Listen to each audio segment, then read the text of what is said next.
Hi, in this video we will look at the following main character.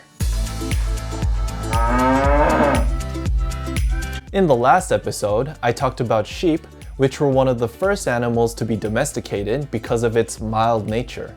Later, people started to domesticate larger animals like cows, which were useful for food and also their strength. This is the ancient version of the main character we are looking at today. It depicts the head of a cow. This is how the character looks today. Can you see the similarities with the ancient character? This character means cow. It is used in this word, 牛奶, which means milk. Now that you know the main character, let's see it with some other characters. From here, let's add a character that means person. Cows allowed people to do many things, from plowing fields to providing meat. So this character means thing. It is used in this word, 电子邮件, which means email. It is also used as a unit of countable affairs, cloths, or goods, like in this phrase, which means one item of clothing. Let's see another character. This character also means thing. Do you see the main character? The character on the right depicts blood that is flowing after a knife is used on an animal. When a cow is slaughtered, it can be used for many things like meat and leather, which can also be used to purchase other things. It is used in this word, 礼物, which means gift. On to the next character.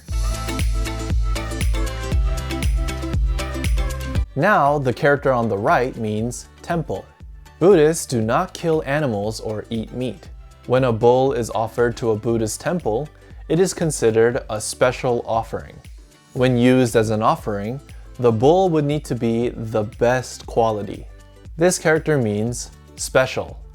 It is used in this word, 特别, which means special or especially. Here's another character.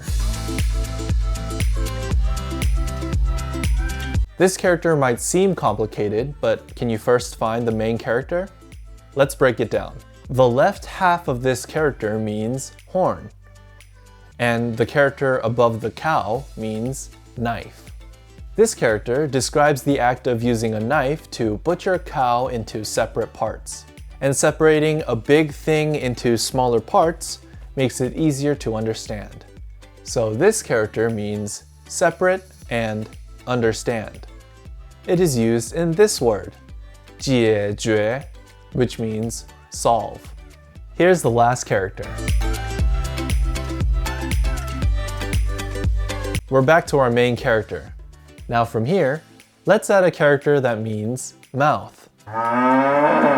This character may be portraying a cow that is crying out, which lets the owner know that it's hungry. So this character means tell. Another explanation is that this character is portraying a signpost that is put up to warn people of dangerous traps. It kind of looks like a signpost in front of a hole, doesn't it?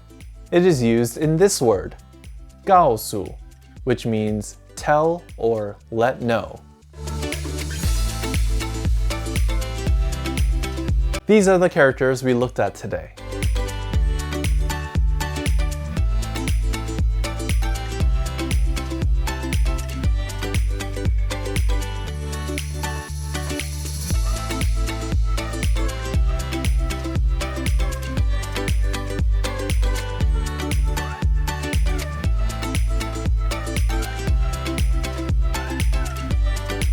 How many could you recognize?